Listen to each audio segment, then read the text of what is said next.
How do you spend 15 years constructing Hollywood's most untouchable Golden Girl persona, only to watch it implode in 5 months flat? Blake Lively had the ultimate celebrity armor: A-list royalty, a golden marriage to Ryan Reynolds, and the elite Taylor Swift endorsement. She was the girl next door everyone loved. Until August 2024. The press tour for It Ends With Us was supposed to be a cultural milestone. Instead, the internet watched a film about domestic abuse get treated like a summer rom-com. While survivors looked for empathy, Blake pushed her sparkling cocktail line, told fans to grab their florals, and dodged serious questions with jokes. The backlash was instant and brutal. But just as the internet branded her Hollywood's ultimate mean girl, leaked receipts flipped the entire script, a $25,000 monthly smear campaign explicitly designed to bury her. Was Blake the victim of an industry takedown, or a powerful figure out of touch with reality? Welcome to The Breakdown. To understand how Blake Lively's armor shattered, you have to look at how deliberately it was built. She didn't just stumble into A-list fame. She grew up in an entertainment family in Los Angeles and landed the defining role of Serena Woodson in 2007. Gossip Girl ran for 6 seasons, serving as a masterclass in aspirational lifestyle branding. She hit every single Hollywood standard: tall, blonde, classically gorgeous, and effortlessly charming. Over the next decade, she turned that charm into a bulletproof public persona. She swore she didn't use a stylist, making every Met Gala look feel organic.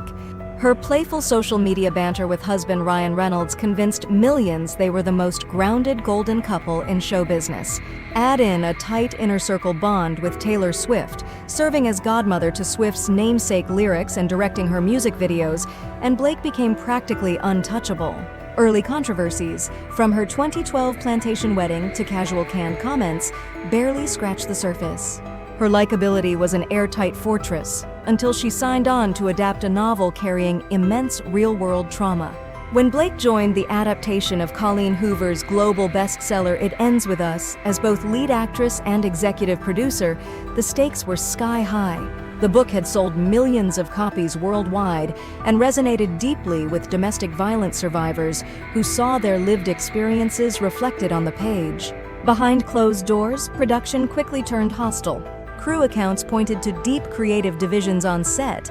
Baldoni favored an actor-led, organic approach, while Blake brought heavy, business-driven authority backed by her Producers Guild credit. Industry reports later confirmed that Blake secured an ironclad clause from Sony Pictures, granting her final cut approval, effectively giving her the power to override the director and push her own edit into theaters. The public had no idea a power struggle was happening on set, but once the press tour kicked off in August 2024, the tension exploded into the open. The rollout was immediate marketing whiplash. She launched her hair care line, Blake Brown, exclusively at Target the exact same week the film hit theaters, plugged her Betty Buzz beverage brand, and even featured an official cocktail named after the story's fictional abuser. On TikTok, she told millions of followers to grab their friends and wear florals to the theater, packaging an intimate partner violence survival story like the Barbie press tour. The backlash across Reddit and X was instant. Audiences called the promo completely tone-deaf, slamming her for using a harrowing narrative as a backdrop for brand expansion. What happens when an A-lister treats a survival story like a commercial runway? The internet was about to deliver a brutal reality check. The situation spiraled when junket clips went viral showing Blake dodging serious questions about abuse, at one point joking that survivors looking to connect with her should just ask for her location share. Old footage immediately resurfaced, including a 2016 interview where she openly mocked a journalist who congratulated her on her pregnancy. Within weeks, 15 years of carefully maintained goodwill evaporated. Her hair care line reportedly saw sales tank by up to 80% amid widespread boycott calls. The online verdict was swift and unanimous. Blake was painted as the out-of-touch villain, while Baldoni was framed as the respectful artist. Looking back at how fast the tide turned, was this massive backlash genuine accountability for trivializing survivor trauma, or did the internet just jump at the first chance to tear down an untouchable golden girl? Drop your unfiltered take below. But right as the mean girl narrative peaked, the entire board flipped.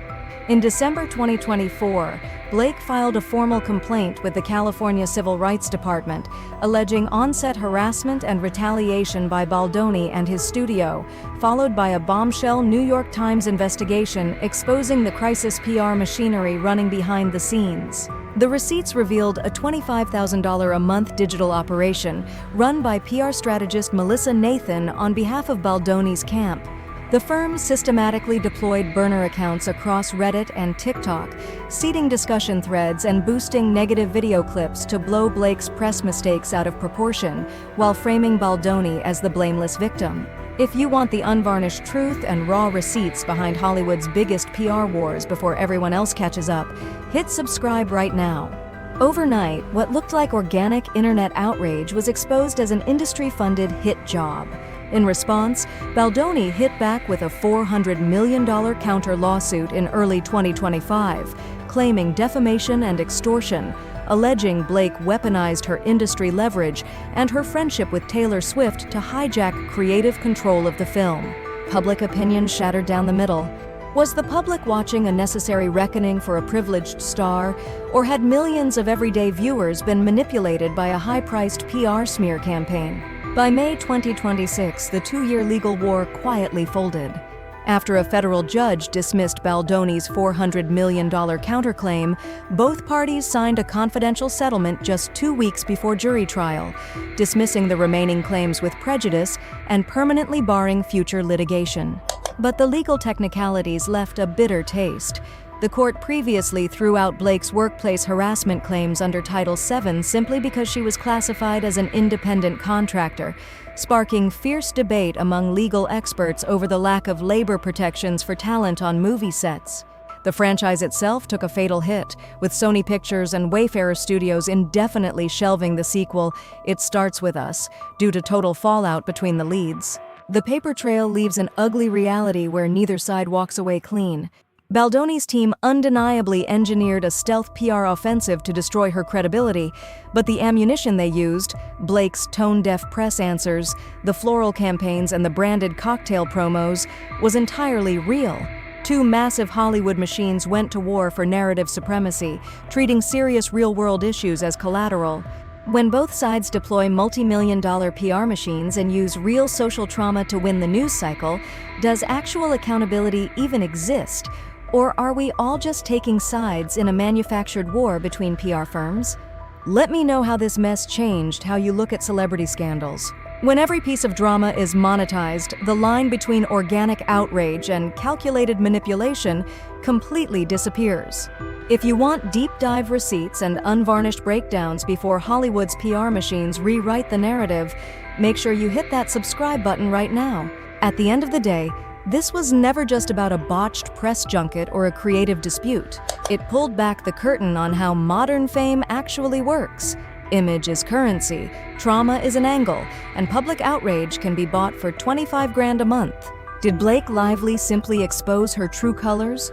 Or was she outplayed by a calculated digital hit job? Drop your thoughts below and let's get into the comments. Thanks for watching, and I will catch you in the next one.